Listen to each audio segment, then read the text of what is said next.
I think it was a comedy, but that's what I thought of Winds of War, too. So who knows what's going to happen tonight? All I know for sure is in 90 minutes I go to a party. That sounds good to me. It's a job. You know, I've said it before, and I repeat it. One of the greatest movie stars that ever lived was Rin Tin Tin. That was a mother dog.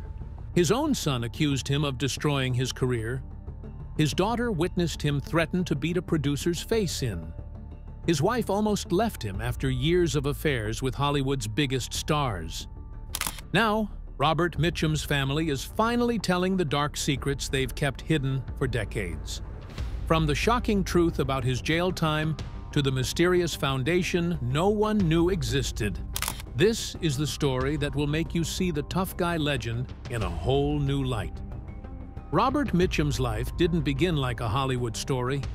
It began with heartbreak. He was born in Bridgeport, Connecticut in 1917, into a working-class family.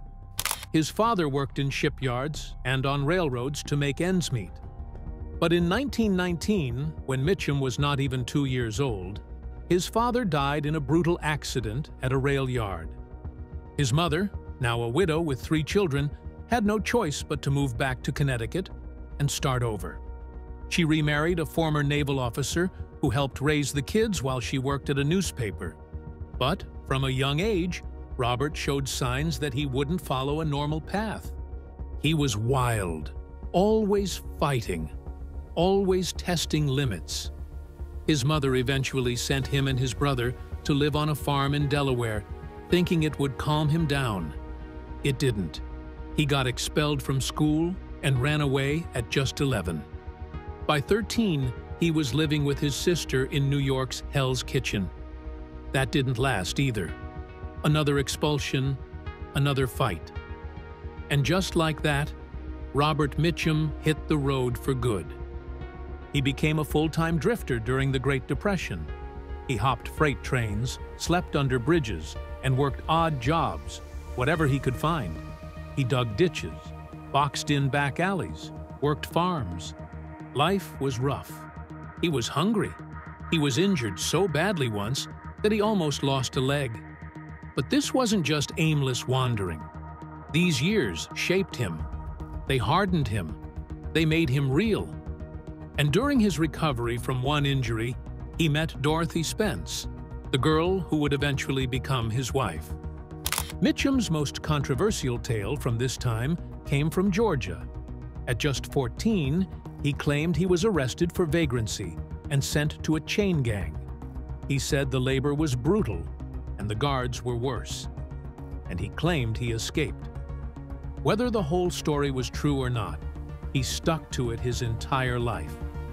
That story gave his tough guy image real weight, because maybe, just maybe, it actually happened. He didn't dream of being an actor, not even close. But in 1937, his sister Julie was acting in a little theater group in Long Beach, California. One night, an actor didn't show up. They needed someone fast. Julie pointed to her brother.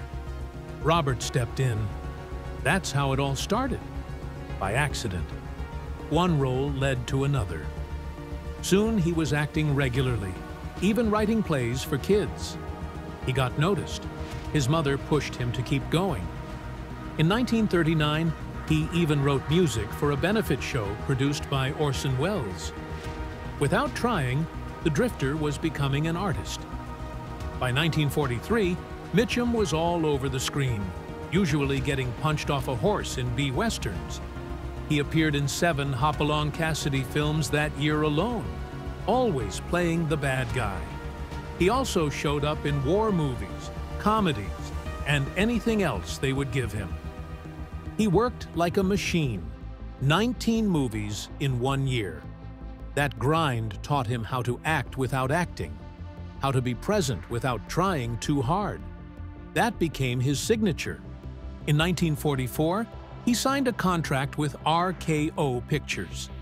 They paid him $350 a week, chump change for someone who'd soon be a star.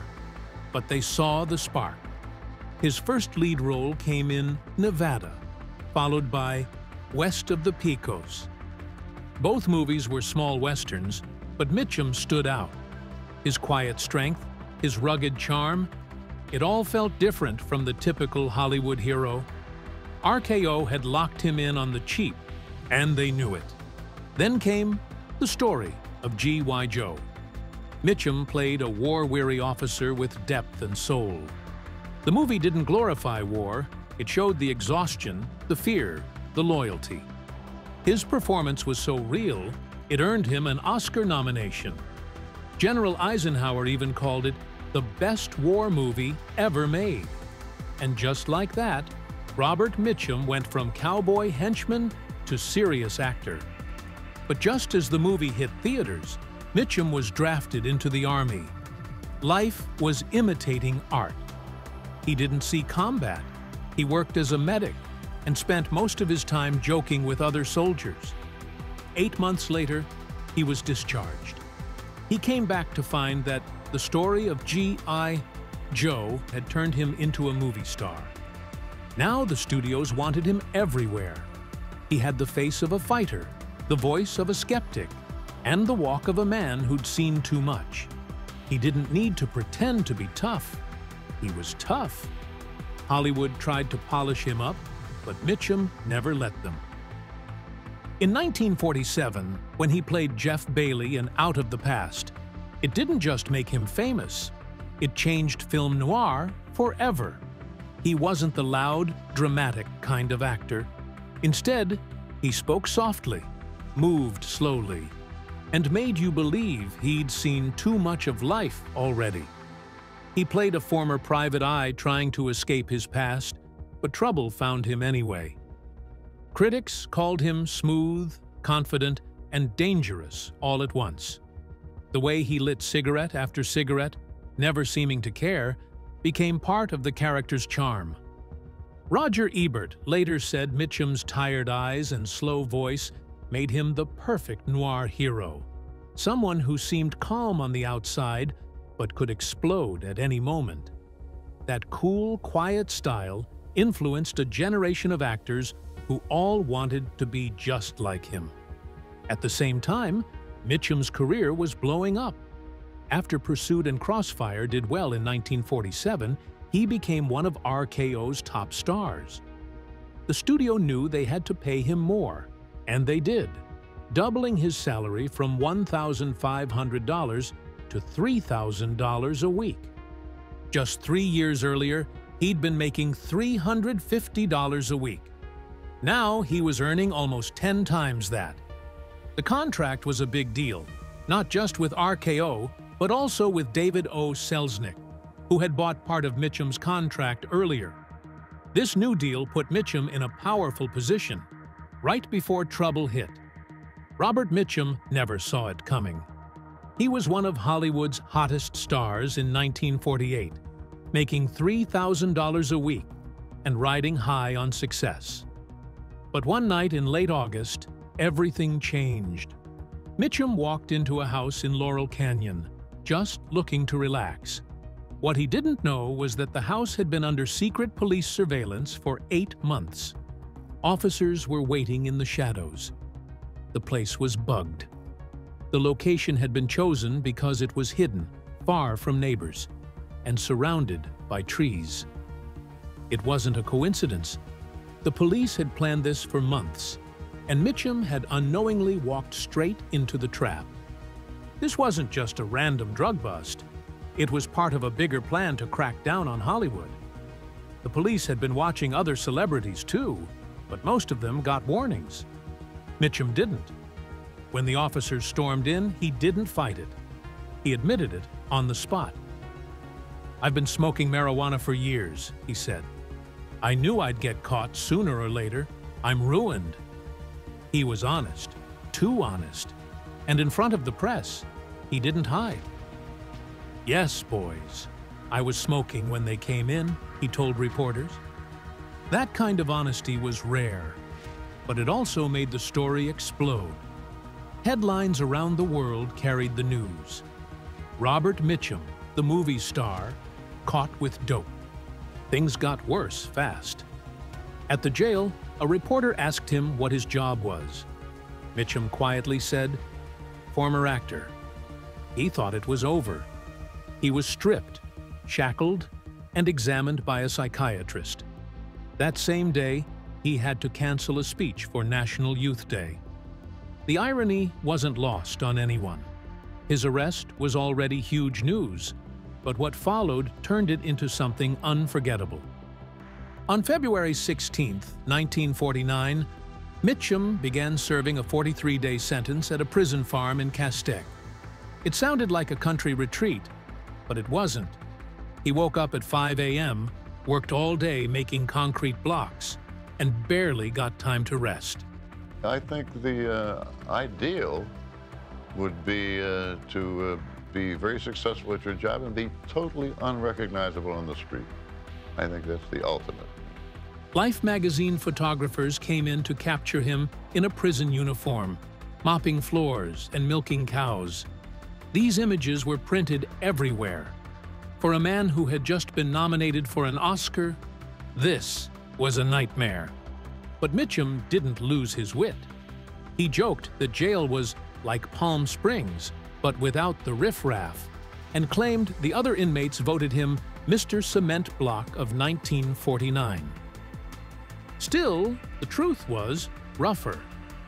The humiliation wasn't just local. His films were even banned from being shown at the White House. But then came the twist no one expected. Just 17 days after his arrest, RKO Studios released Rachel and the Stranger. Instead of failing, it became the studio's biggest hit that year. People didn't turn away from Mitchum. They flocked to see him. In fact, his next film, Blood on the Moon, also became a success. His tough, cool image, now mixed with real-life scandal, made him even more appealing. On February 16, 1949, Mitchum began serving a 43-day sentence at a prison farm in Castaic. It sounded like a country retreat, but it wasn't. He woke up at 5 a.m., worked all day making concrete blocks, and barely got time to rest.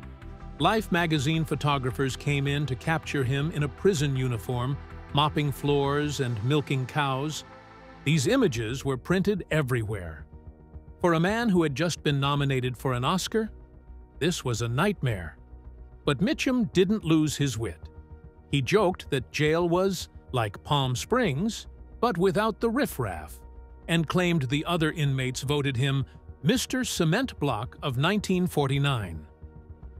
Still, the truth was rougher. The humiliation wasn't just local. His films were even banned from being shown at the White House. But then came the twist no one expected. Just 17 days after his arrest, RKO Studios released Rachel and the Stranger. Instead of failing, it became the studio's biggest hit that year. People didn't turn away from Mitchum. They flocked to see him. In fact, his next film, Blood on the Moon, also became a success. His tough, cool image, now mixed with real-life scandal, made him even more appealing. Robert Mitchum didn't just break into Hollywood. He broke all the rules, and that included love. Long before the red carpets and flashing cameras, he made a move that split his family in two. He met Dorothy Spence as a teenager, but she wasn't just any girl, she was dating his brother, John. That didn't stop Robert. He pursued her anyway. They married in 1940, when Dorothy was only 20. The wedding was so tense that John refused to show up. For years, he wouldn't even attend family events where Robert was present. But Dorothy never left Robert's side. Not through his wild disappearances, not through the scandals, and not through the betrayals. She stayed for 57 years, until his death in 1997. But Robert didn't stop stirring trouble. In 1951, during the filming of My Forbidden Past, he got involved with Ava Gardner. It wasn't just a fling. Ava wanted more. She even called Dorothy and demanded a chance with Robert. "You've had him for 10 years, she said. "Give somebody else a chance." Dorothy didn't blink. "The answer is no." Mitchum stayed married. The affair ended, the movie flopped, and the scandal faded, but his bad boy image only grew stronger. Then came River of No Return in 1954. Marilyn Monroe was the star, but Mitchum had known her long before fame, back when she was still Norma Jean, and he worked with her husband at Lockheed. Now, both were stars. The filming was tough. Rain, injury, and Monroe's fights with the director made things worse. She hurt her ankle in the river, and Mitchum rushed to save her. Some say they grew close, maybe too close. Monroe's husband, Joe DiMaggio, flew in out of jealousy. Rumors spread fast. Mitchum never left Dorothy, but Monroe never forgot him. She later called him one of her favorite co-stars. By 1962, Shirley MacLaine joined the list. She had a crush on Mitchum since she was young. They starred in Two for the Seesaw, and things quickly turned romantic. They kept it quiet, traveling together from London to Paris to West Africa. It lasted 3 years. They ran into Marcello Mastroianni on a London street, both couples thinking they were being discreet. But everyone knew. Eventually, Shirley went back to her husband. Mitchum returned to Dorothy again. But even the Caribbean couldn't cool things down. During the shooting of Fire Down Below in Trinidad, he had an affair with Rita Hayworth. She was older, struggling, and out of retirement. The heat between them was real. Jack Lemmon, their co-star, felt it. On screen and off, Mitchum and Hayworth were drawn to each other. Her iconic carnival dance scene matched the wild energy of their time together. But beneath her beauty, she was fading. Alcohol and early signs of illness were already creeping in. Mitchum's fling with her was intense, but it was also sad. She wasn't Gilda anymore, and Mitchum, for all his strength, couldn't save her. Robert Mitchum never looked like the kind of guy who chased awards or begged for roles. He walked through Hollywood like a man who knew exactly who he was: tough, cool, and not afraid of anything. When he took on the role of Reverend Harry Powell in Night of the Hunter, Mitchum didn't play it safe. He studied real killers, including Harry Powers, who murdered widows and children under the cover of religion. Mitchum locked himself in his dressing room, practicing creepy hymns and that soft, deadly preacher voice. He wouldn't even break character at lunch. The crew said it felt like Powell was always lurking around. He even stared at photos of murder victims, trying to figure out what kind of person could kill with a smile and a Bible in hand. It worked. Powell felt real. Too real. Years later, when he played Max Cady in Cape Fear, Mitchum went through hell again, this time physically. He was 45, but he trained like a boxer. 1,000 push-ups a day. 30 pounds gone. Pure muscle. He wanted to be scary, and he was. He'd walk around the set half naked, eyes full of rage, avoiding everyone so he could stay in Cady's twisted head. In one scene, he slashed his hand badly on set. Blood everywhere. But he didn't stop. Neither did Polly Bergen, who ended up covered in blood too. They kept going until someone had to physically pull them apart. The tension on set wasn't just acting. Gregory Peck, who played the good guy, admitted years later that Mitchum scared him for real. Mitchum kept messing with him, changing how he delivered lines, staying in character, never relaxing. In the river scenes, Mitchum would starve himself before filming just to make himself more aggressive. Peck even asked to rewrite parts of the script to avoid being near him. That fear you see in his eyes on screen, it wasn't fake. Then came Ryan's Daughter. Mitchum had to play a quiet, kind Irish schoolteacher. No violence, no anger, just a man quietly suffering.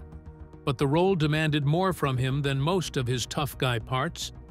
He trained for 4 months to get the local Irish accent right. He worked with fishermen, listened to tapes, and practiced every day until the locals were stunned. Director David Lean, known for being a perfectionist, pushed Mitchum to his limit. One emotional scene took 83 takes. Mitchum finally snapped and stormed off, saying working with Lean was like building the Taj Mahal out of toothpicks. But the next day, he came back, nailed the scene in one shot, and moved everyone on set, including Lean himself, to tears.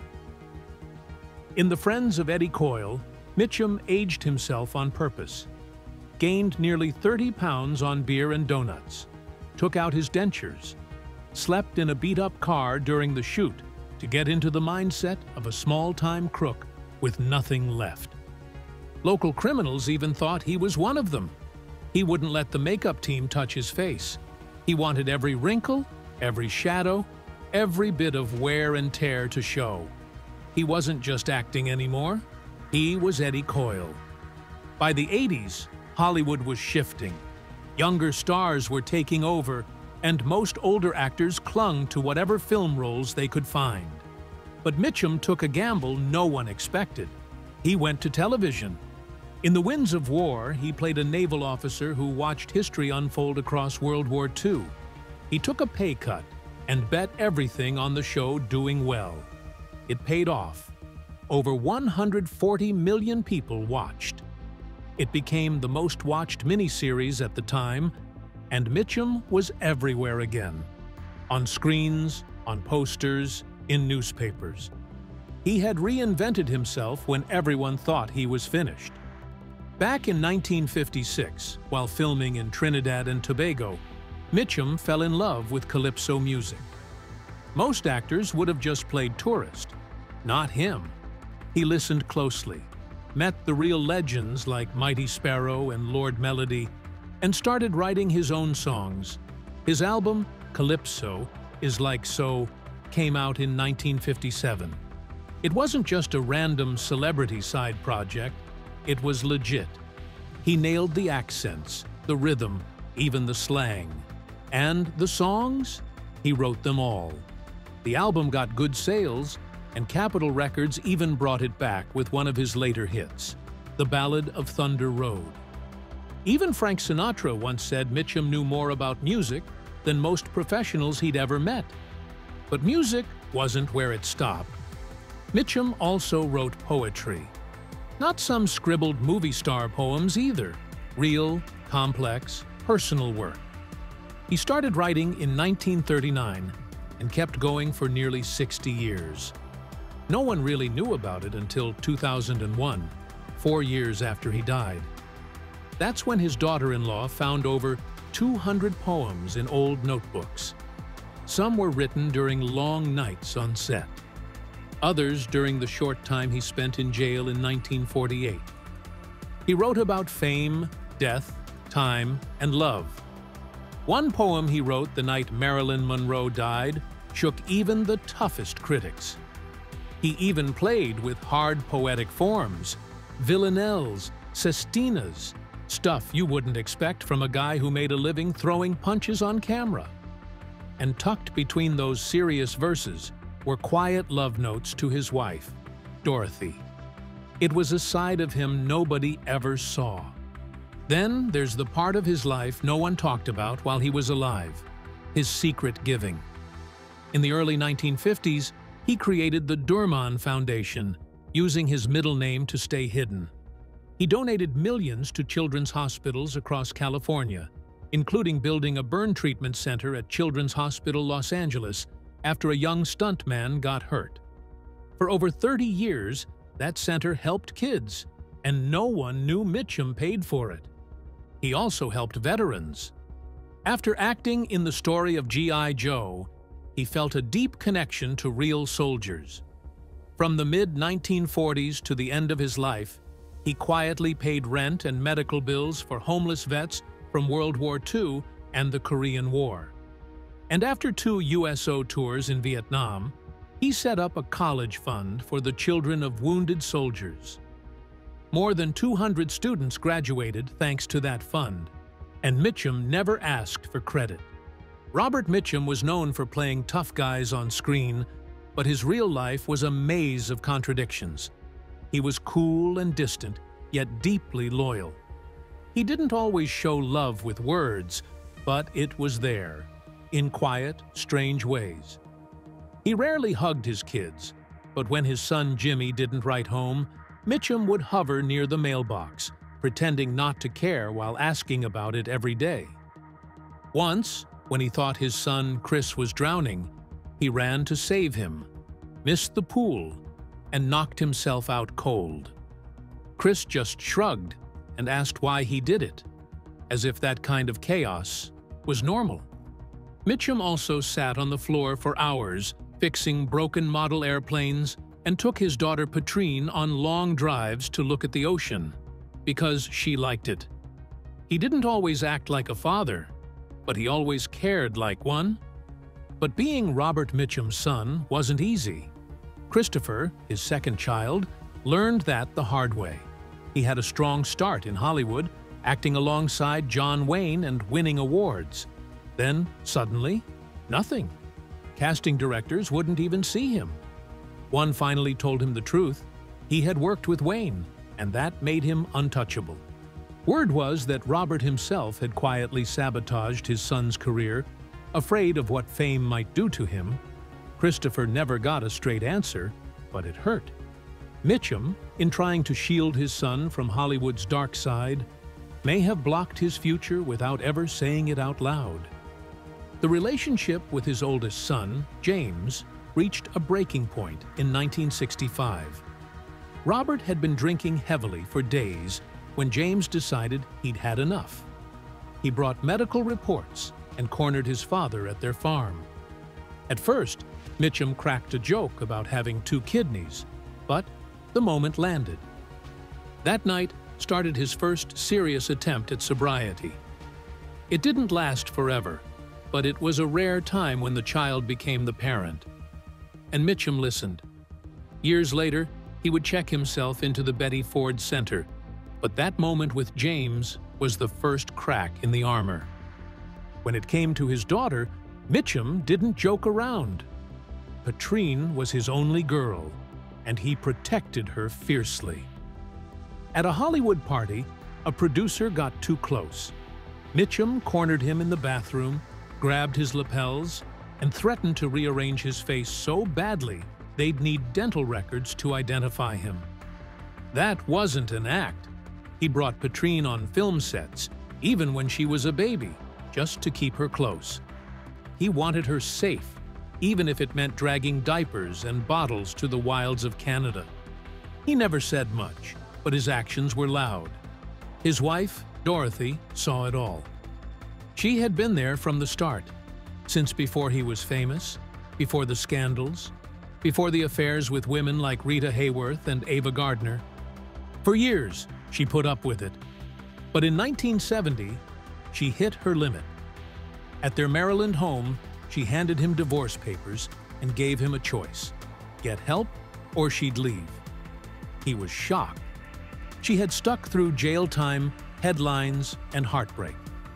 Now, she was done. Mitchum didn't argue. He just said he didn't deserve her, but couldn't live without her. That moment didn't fix everything, but it shook him. For a while, things got better. By the time the 1990s rolled around, Mitchum's health was failing. He had been smoking since his teens, 3 packs a day. In 1997, doctors found lung cancer. He was 79 and already battling emphysema. He refused any major treatment. Painkillers were enough. He wanted to go out on his terms, just like he lived. His wife Dorothy stayed with him every hour. She was the only constant in his wild life. In the last month, the house filled up. His children came, including Christopher, who hadn't spoken much to him in years. They had long, quiet talks. No drama, just closure. Even old co-stars stopped by. Jane Russell, his lifelong friend, and Deborah Kerr, his favorite leading lady. It was a strange, peaceful ending to a life that had never been still. Mitchum didn't want a big Hollywood send-off. He hated phoniness. Just 30 people, mostly family and close friends, gathered quietly in Santa Barbara. It was the way he wanted it. No noise, no flash. But even in death, there was one last argument. Mitchum had asked to be cremated. His wife wanted to scatter his ashes at sea, near the place he used to sail. Some family members disagreed. One even suggested splitting the ashes. Dorothy shut that down fast. In the end, his ashes were scattered off the coast, with Jane Russell and the family there. Years later, when Dorothy died, her ashes joined his in the ocean.